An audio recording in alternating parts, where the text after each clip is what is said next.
Hare Krishna.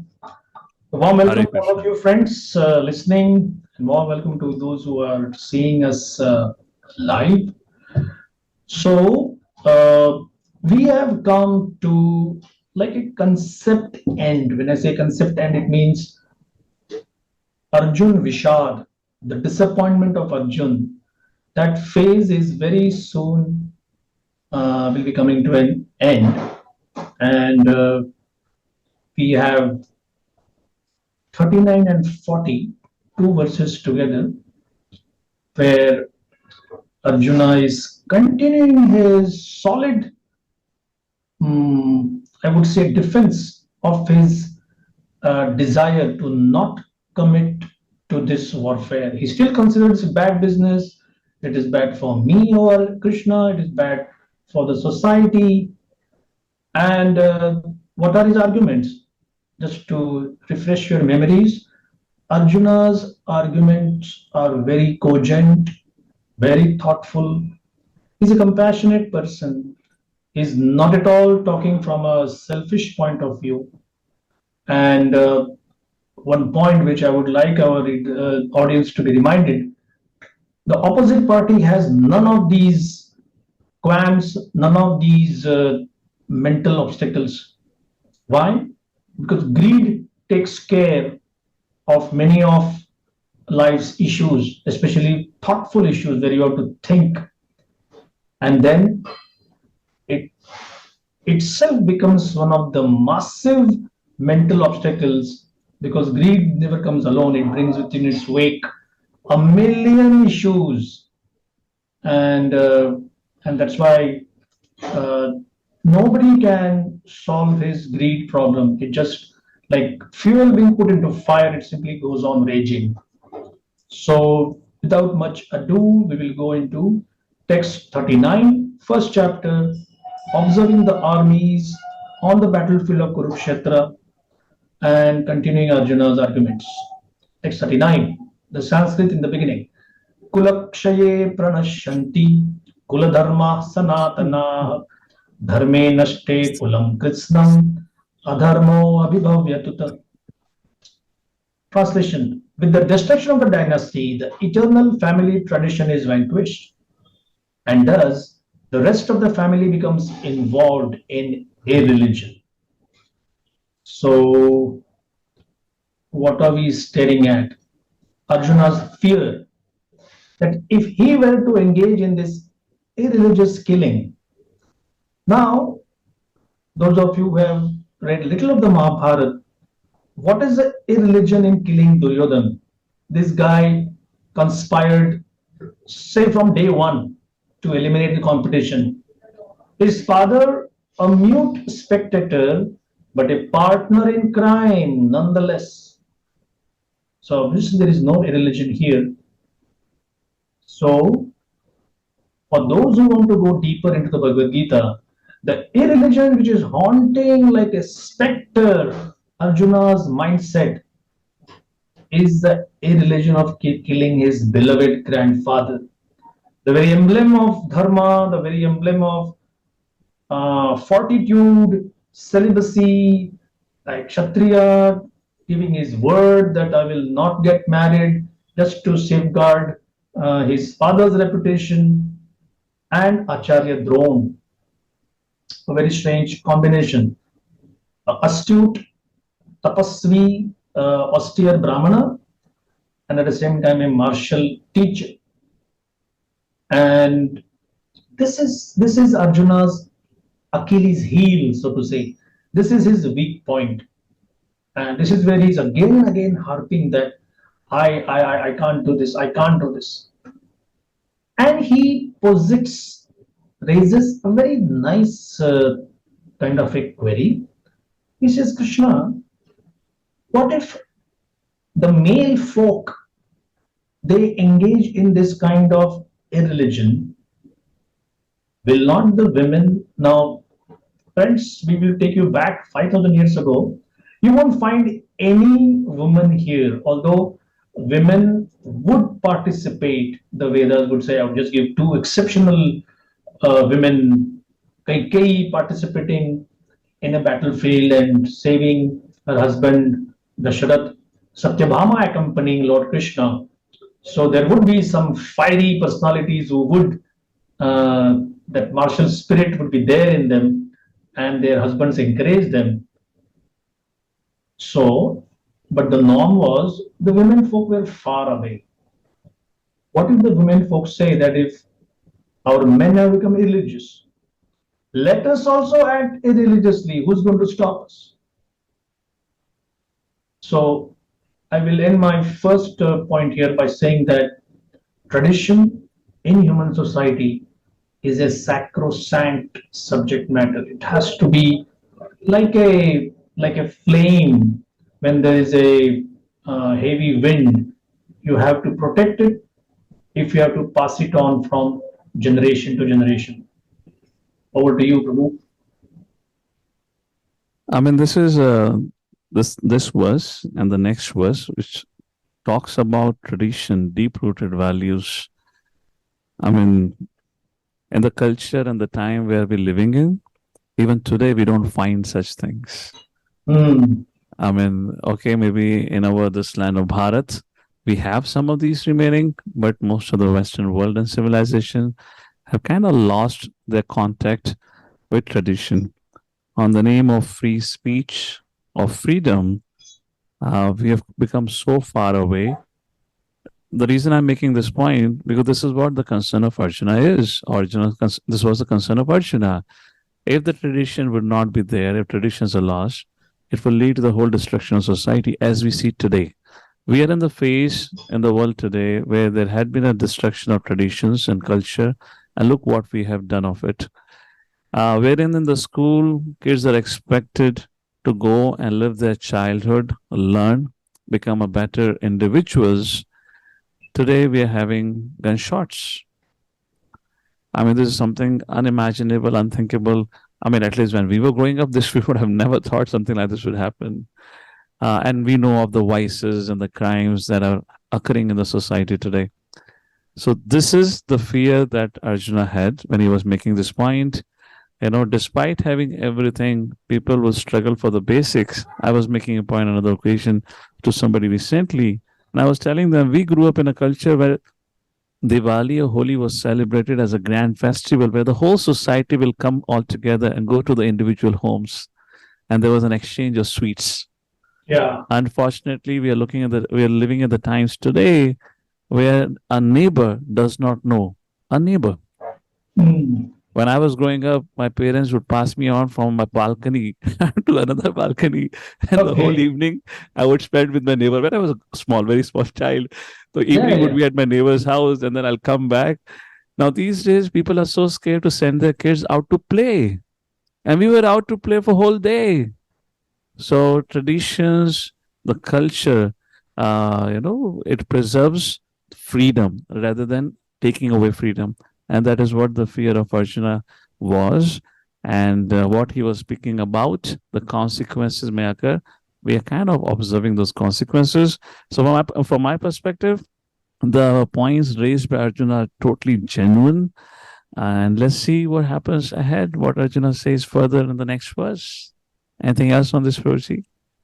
Yeah, just something I'll read from Prabhupada's explanation. That good population in human society is the basic principle for peace, prosperity, and spiritual progress. Now, many times, sometimes I feel I'm also guilty of projecting a kind of spirituality where there is no scope for any prosperity or well, if somebody has some ambition and somebody wants to do something, then that's not spiritual. But many times, and especially in these foundational purports, Prabhupada is saying that yes, one should strive for peace, uh, although sometimes we have statements that we will never have peace. The world will always be in some kind of turmoil. What I see here is at least strive for achieving some kind of peace. Like there are so many meditational paths, and they are kind of proclaimed for Wall Street or Dalal Street corporate people. Now, why do you want to be peaceful? So that you can go to the next board meeting. Now, what happens in the board meeting? Turmoil. So, uh, only a seasoned transcendentalist can see peace in chaos, like at the airport, the railway station, bus station. Suddenly there is commotion, flights getting cancelled, trains getting late. Is there anyone who just sits down and meditates or takes out his Bhagavad Gita or Mahabharata or Ramayana and starts reading? That takes some practice. Like the time management guru, I think his name is Tim Allen or something like that. He said always have a plan B, plan C in case plan A doesn't go according to the plan. But you need to have the sattva guna that comes from following proper traditions.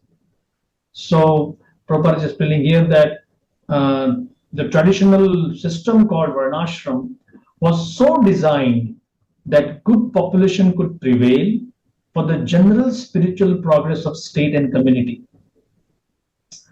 A simple example, we see in India what they call bijli ki chori, uh, theft of electricity. So I asked a MSCB, Maharashtra State Electricity Board engineer as to how you guys manage. So what he told, and he said off the record, so nobody will admit that, say 88% of the population receiving electricity are paying their bills on time or paying their bills. Say the rest are not paying.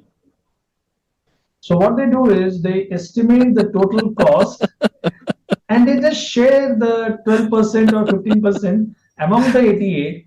Otherwise, how will they go on producing? What if it's in the reverse? What if only 12% pay, 88% don't?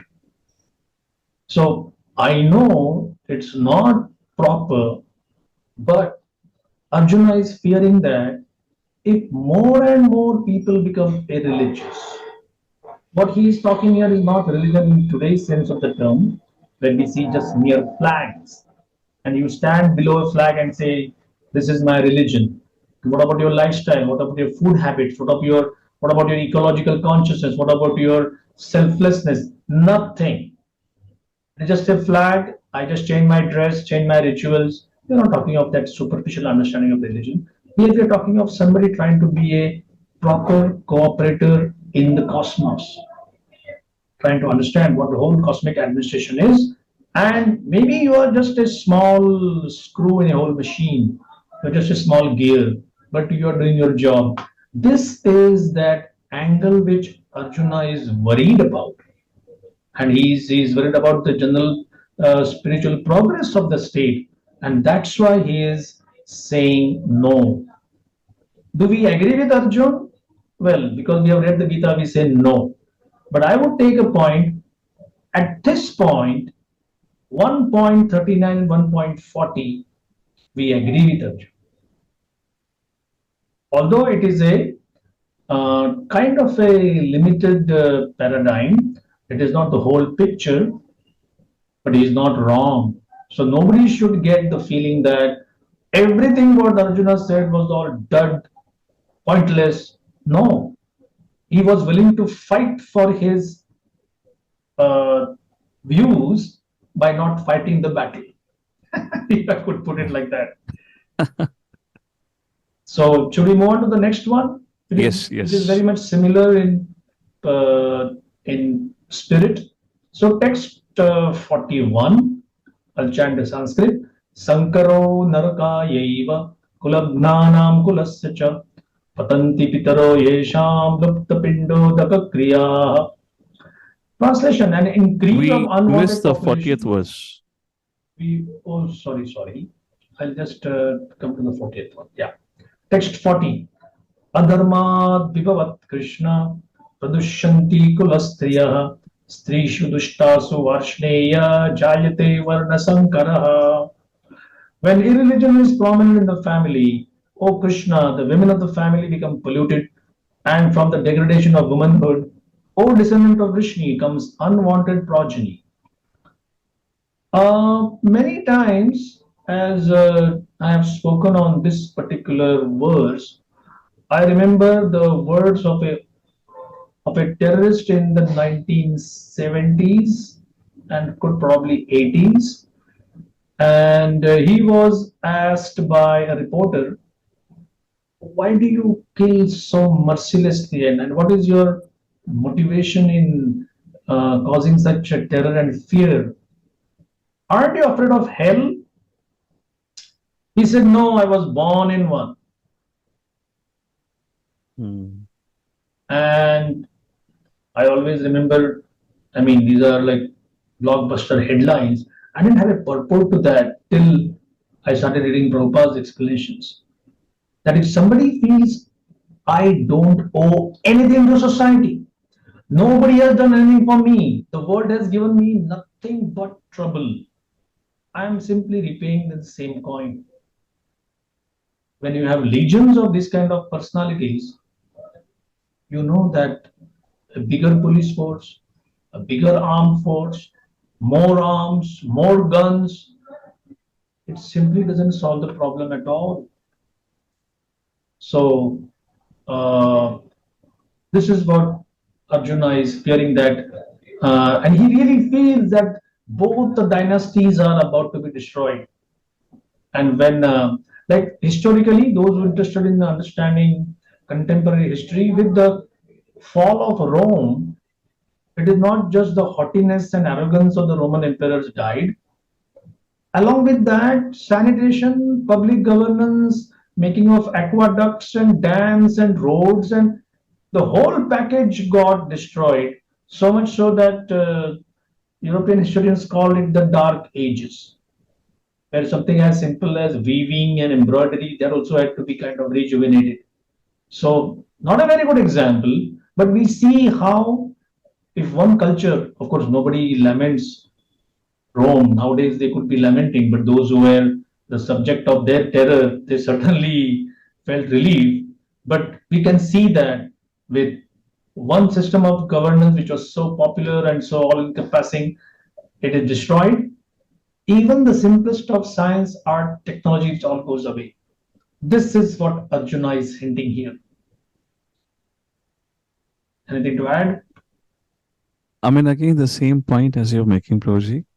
So Archana is having a continuation. Family traditions, when they're destroyed, it will lead to the destruction of dynasty. And then now in this verse is making a point. If the woman, there is nobody to protect them, and if they become, um, let's say, you know, taken away from the path of chastity, the future generations would be corrupted, etc., like that. So I remember it was almost 20 years ago, probably. I was in one fair at my university where I graduated, Ohio State University, and we had a stall distributing Bhagavad Gita. And for the first time I went there, I didn't know what this festival, a youth festival, and apparently it turned out to be there were a lot of hippies there. And to my utter shock, there were a lot of boys and girls who were naked, and they had a statement to make why they had shed off their clothes, and most of them had a slogan written on their body: "This is my damn body, and I will decide what I do with it." Like you were making a point. So some people think that nobody has done anything for them. There is nothing. I have always been troubled by the society. My life had been hell like that. So in today's society, when we look at these traditions, where we had traditions or traditional values, the idea that people bring forward is, oh, there are too many rules and regulations. Why I have to be like this? Today, in fact, there is a debate: who is a male and who is a female. That is what we are today at. They're talking about the sex is not same as gender. That is a subject matter being discussed, debated in the universities in Europe and America, like that. So we have become so far away from the basic understanding, on the sake of uh, finding our freedom. We have lost whatever freedom we had, and we have the situation what we have today. To give you an example, why people shrug away from the idea of this rules and regulations, because tradition being certain prescriptions, what to do, what not to do. And I often make a point. Imagine you're playing a football. You're playing a football. There is a goal post, and there is a team. There is a football, and you start playing it. But if there is no referee, if there are no rules and regulations, what do you think is going to happen? If there is no boundary for the goal, for the football, after a few minutes, you'll be in a different part of the city, and the goal post will be missing, and you're playing your football match, but there is nothing, there is no goal post where you want to put the ball. Now, is there any fun in it? So often people say, no, there's no fun. When does the fun come in the football? When there are rules and regulation, when there is a boundary, when there is a goal post. If you started playing with the idea that I have to put a ball in the goal post, and the goal post is all in itself is missing, what's the point of living a life? What's the point of playing a football? That is what the life has become. We disown traditions, we reject values and culture, rather than becoming experiencing the joy of freedom and independence. We have lost even the goal, why we are living our life. And this is the worry that Arjuna has. And he's saying, what will be the consequences? We'll have generations who will live their life without having any understanding. Who am I? What's the purpose of life? And they're just going to create a chaos. True. And all going to say like this, what Prabhuji was quoting, the terrorist said, well, I was born in a hell. And the world Yes. becomes like a hell Why, again. why, why, why should I fear going to one? I'm just going back to where I belonged. And if I'm in hell, I would like to see you also there. That's the plan. So these are the people for whom the world is actually a hellish reality. And I happened to interact with one of those boys and girls, and they looked so agitated and disturbed.